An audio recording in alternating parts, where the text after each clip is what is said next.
Não alugue um imóvel aqui em Portugal sem antes ver este vídeo. Você já ouviu falar que alugar um imóvel aqui em Portugal está bem difícil? Se sim, coloca nos comentários, estou sabendo. Eu já assessorei dezenas de famílias que chegaram aqui com seu imóvel já comprado ou já alugado, com todos os serviços ligados, direto para a casa delas. Sai do aeroporto e tem sempre alguém da minha equipe lá que recebe essa família, entrega o apartamento, tudo em segurança. E como eu já fiz muito disso, eu sei quais cuidados você deve ter para alugar um imóvel aqui em Portugal. Eu sou Edilene Gualberto, advogada, assessora migratória aqui em Portugal. Fica comigo nesse vídeo e evite muita dor de cabeça.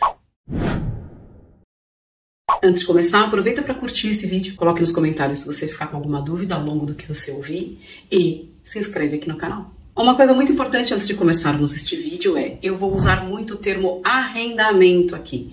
Isto é porque aqui em Portugal usamos menos o termo aluguel ou locação. É muito comum você ouvir falar arrendamento de imóvel, como arrendar um imóvel, quanto você vai pagar de renda, que é o valor da locação, ok? Então, fica comigo e preste atenção. Quando eu falar arrendamento, eu estou falando do aluguel. Arrendar um imóvel por aqui tem sido mesmo muito difícil e a cada ano eu percebo que a dificuldade aumenta. Quando eu cheguei aqui em Portugal há quase 5 anos, eu já achava surreal e achava que já era o ápice.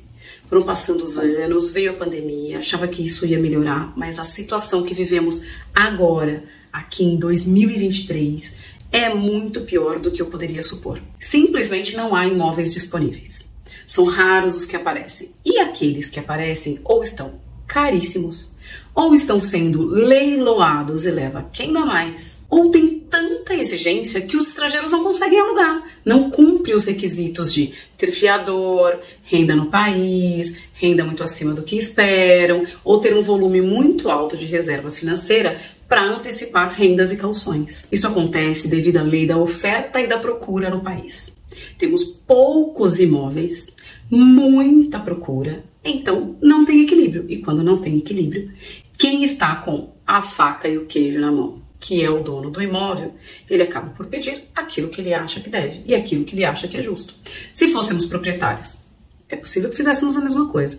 Então nós sabemos que isso é uma questão de mercado. Em qualquer país onde você tem uma procura muito alta e uma oferta muito baixa, os preços elevam, as exigências também elevam. Agora sim, calma. Eu não estou dizendo que você não vai conseguir uma casa para morar em Portugal de jeito nenhum. Não é isso. O que eu estou dizendo é que você primeiro precisa ter conhecimento disso. É muito importante que você saiba que isso está acontecendo aqui, que é uma realidade e que está sendo mesmo difícil. Ninguém pode ficar sem casa, certo? Ninguém pode chegar e não ter onde morar. Então é importante que você saiba a dificuldade, para que você consiga se organizar, para que você consiga se planejar, para que você consiga entender qual é o momento adequado para você procurar a sua casa. Estando ciente da dificuldade, estando ciente dos valores, você vai se planejar financeiramente, você vai planejar qual região você vai morar, você vai se organizar quando você vai ter reserva financeira suficiente para pagar as exigências solicitadas. Então tem muita coisa que você precisa organizar sabendo dessa informação. E claro, tomar muito cuidado. Por quê? Porque tem muita gente se aproveitando disso. Vou deixar, então, dicas muito importantes para vocês aqui, para que você tenha muita atenção se você já mora ou se você pretende vir morar em Portugal e que pode te ajudar a entender um pouco esse mercado, a encontrar o seu imóvel e não passar por nenhum susto ou nenhum golpe. Por falar em golpes, vamos começar por eles? Aqui em Portugal é chamado burla. As pessoas são burladas e quem comete os crimes são chamados de burlões. Então, aqui tem muitas burlas no mercado de arrendamento. Sabia disso? Acha que os golpes acontecem só no Brasil? Não é não. Aqui tem muito golpe, principalmente no arrendamento. Como o mercado está muito complicado, eles colocam anúncios falsos para atrair pessoas desavisadas, mas você não será um desavisado. Este ano eu notei um aumento absurdo nos golpes e eu tô passando aqui para vocês algumas reportagens que nós lemos sobre isso. Então as pessoas já estão cientes, mas ainda assim muita gente tem caído nesses golpes. E os golpistas são cada vez mais convincentes. Eles usam fotos super bonitas de imóveis super arrumadinhos, daqueles que os brasileiros bem gostam. Em geral, essas fotos são de Airbnb, de alojamentos temporários, que são imóveis que você costuma deixar arrumadinho para alugar por curta temporada. São essas as fotos que eles mais gostam. Eles anunciam com valores muito abaixo do valor de mercado daquela região. Então, se um imóvel no Porto de 2 quartos, tudo arrumadinho, bem no centro, estiver custando aí em torno de 900, 1.000 euros, eles vão anunciar esse imóvel por 600, 700. E aí vai ter uma busca gigantesca, porque todo mundo quer um imóvel naquele lugar e com aquela aparência e todo mobilado. Acontece que os contatos são feitos por WhatsApp, eles costumam até ser meio arrogantes para demonstrar segurança, e eles começam a fazer exigências. Tem sido muito comum, inclusive, pedir antecipação para fazer visita num imóvel, ok? Eles dizem que tem muita gente querendo visitar e que eles só vão visitar quem pagar antecipado uma renda para garantia. A maioria desses golpistas dizem que não moram em Portugal. Tem nomes estrangeiros, inclusive. Informam e-mails que não são de nomes portugueses. E que o contrato vai ser feito através de plataformas como o Airbnb, que é para te transmitir segurança. Olha, o Airbnb não é seguro, é por lá que nós vamos tratar. Olha a esperteza. E é comum, inclusive, você encontrar imagens do mesmo imóvel em vários anúncios e em várias regiões. Então, pra gente que trabalha com isso, aqui na assessoria, a gente acaba por ver, porque nós buscamos várias regiões para vários clientes. Agora, quem não busca várias regiões, aquela pessoa que sabe onde quer morar e vai buscar só naquele local, essa pessoa não sabe que tem vários anúncios com a mesma foto. Mas nós sabemos, e eu trago aqui essa informação para você. Ou seja, tenha atenção. Fique muito atento. Não pague nada antes de visitar. Não faça nada que você pode imaginar que implique em risco. Reverter e ter esse dinheiro de volta pode ser muito difícil. Além dos golpes, quais são as dicas que eu posso dar para vocês? Uma delas, não faça negócios à distância. É muito mais seguro quando você está no local, quando você pode ir lá, visitar, conhecer quem é o proprietário, conhecer a imobiliária, saber quais são os documentos, avaliar esses documentos. Este negócio acaba por se tornar muito menos arriscado quando é feito de maneira presencial. Agora, claro, vocês vão dizer, mas doutora Edilene, a senhora sempre diz pra gente não chegar sem imóvel, como é que eu vou fazer um negócio presencial? Assim, neste caso, é importante que você tenha alguém te representando. Você pode ter um amigo de confiança, você pode ter um parente que já mora aqui, eles podem ir lá, eles podem visitar, eles podem fotografar, eles podem te mandar um vídeo do imóvel, eles podem ir na imobiliária, eles podem conhecer o proprietário, eles podem conferir os documentos. Então, o negócio já se torna seguro. Agora, se você não tem amigos, você não tem parentes, não tem quem faça isso por você, então eu sugiro mesmo que vocês contratem alguém que te represente. Neste caso, contrate um advogado. O advogado pode ser o seu procurador, e sendo o seu procurador, ele pode revisar o contrato, assinar o contrato por você, ele pode revisar essas cláusulas, te dizer se está dentro da legislação, ele pode visitar o imóvel para confirmar se o imóvel existe, ele pode pedir água, luz, gás, TV, internet, ele pode fazer tudo isso por você. Então, é muito importante que você tenha atenção. Tenha alguém te representando, e se for para um estranho te representar, que você procure um profissional. Uma outra, não alugue se o senhorio não for registrar o contrato nas finanças. O imposto sobre a renda aqui, de fato, é muito alto. Então, quando o senhorio diz, olha, eu não registro nas finanças, mas eu desconto os 20 e tais % que eu pagaria para o governo, isso pode se tornar muito atrativo. Afinal, se o imóvel custa 1.000 e você pagar em torno de 750, você também vai gostar. Mas um contrato não registrado nas finanças é muito arriscado. Não está declarando. Você vai pagar uma verba que também não vai entrar na sua declaração de imposto de renda, como despesa que pode ser abatida depois. Muitos lugares aqui exigem que o contrato esteja registrado nas finanças. Eu já vi escola pedir esse comprovante, junta de freguesia para emitir o atestado, questões que você precisa resolver nas finanças vai exigir. Então, assim, não aceite um contrato que não esteja registrado nas finanças. Você vai pagar um pouco mais, o governo vai ganhar um imposto dele e você vai ter comprovante. E vai ser uma despesa para você abater no seu IRS depois. Então, tenha atenção a isso. E quando eu digo 20 e tais % é porque o imposto é variável de acordo com o tempo de contrato.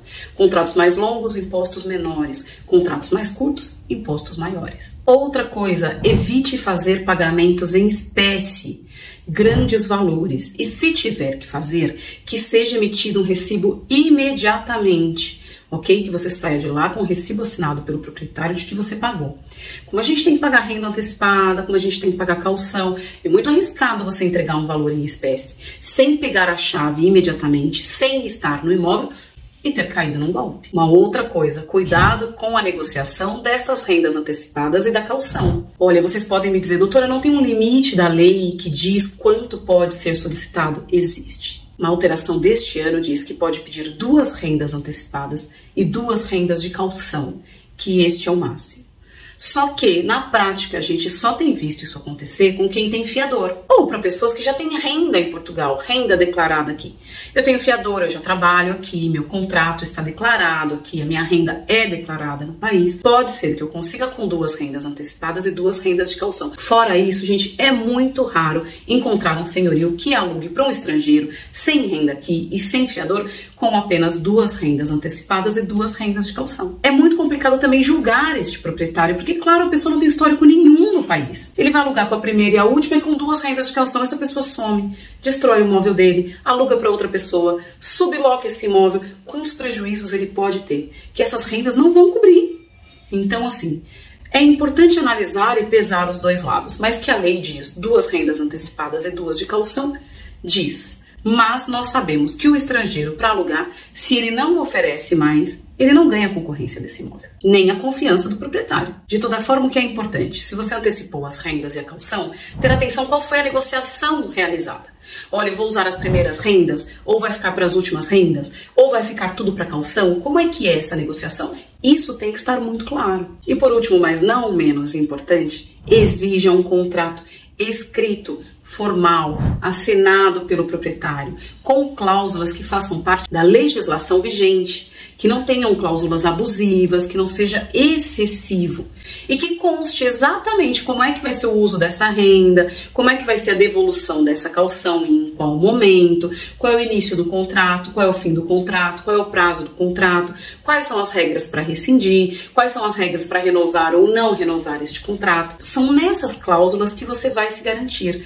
É isto que vai te trazer um mínimo de segurança nessa relação jurídica que você está estabelecendo. É importante que vocês entendam, porque eu entendo o desespero e eu já passei por isso. Também foi muito difícil alugar o meu primeiro imóvel, mas o desespero não pode te levar a fazer um negócio nulo, um negócio que não vai te levar em nada e que vai te trazer imenso prejuízo. Então agora, no nosso momento de papo muito sério, eu quero dizer para você, não se deixe levar pelo desespero. Faça com antecedência, faça com calma, faça com planejamento, porque desta forma você vai conseguir se organizar melhor, vai conseguir ter tempo para procurar um bom negócio. Ficar num imóvel temporário para procurar quando está aqui pode ser uma opção, mas se você tem filho pequeno que precisa ir para a escola, se você precisa abrir conta em banco, se você precisa fazer um plano de telefonia, tudo isso vai depender da sua residência. Se você tem um problema de saúde, precisa fazer uma pré-inscrição no centro de saúde, e eu falei sobre isso e sobre número de utente neste último vídeo, e eu sugiro que você assista. Então, se você precisa disso, você precisa ter casa. Então, nem sempre ficar num alojamento temporário pode ser uma opção. E outra coisa, a despesa que você vai ter com um alojamento temporário pode ser muito alta. E essa despesa pagaria, por exemplo, uma renda antecipada, pagaria, por exemplo, uma caução.